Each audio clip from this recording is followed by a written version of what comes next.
weather. Here's Chris Spears. And Chris, taking a look at the mousetrap. It's looking beautiful out there. It's going to be a hot day, though. It's going to be hot, and we have a few kind of ominous-looking clouds there above the skyline.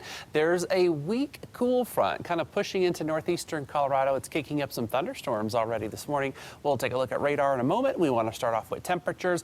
Mostly 60s here on the eastern plains. A couple of places in the 50s, like Greeley, for instance. 71 at DIA. I think this is a mistake in Sydney. I do not think they're 83 degrees right now. 40s in the high country with 39 at Craig and 61 over in Grand Junction. Jeff and Thornton, 66, 44.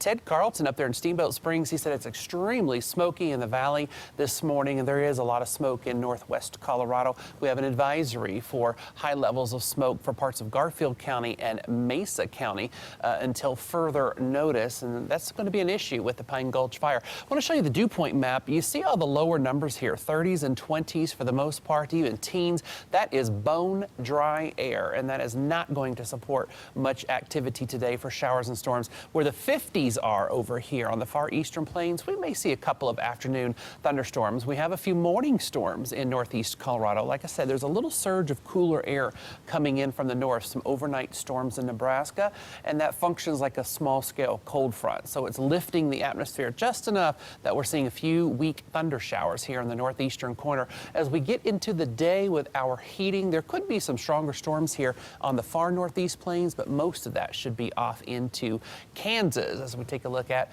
our future cast here, dry for most of the state. By mid-afternoon, there could be a stray shower somewhere in southern Colorado, but it's really right along the state line where some bigger storms may pop up just on the other side in Kansas, where the air is a little bit more supportive for thunderstorm activity. But all in all, it's a pretty dry Saturday coming up. We're still in drought statewide. We're going to stay in drought as high pressure sticks with us through the weekend, and that means overall hot and dry with only a few isolated thunderstorms.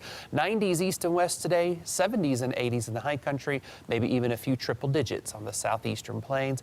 Air quality is moderate, no alerts at this time in the Denver area. Here's the 5-day forecast, Justin. It's a stretch of 90s, but look at that. By Monday, 90 compared to 97 on Sunday will be a little bit of a cool down and maybe a few afternoon storms. All right, it's going to be a scorcher out there for sure. Thank you so much, Chris.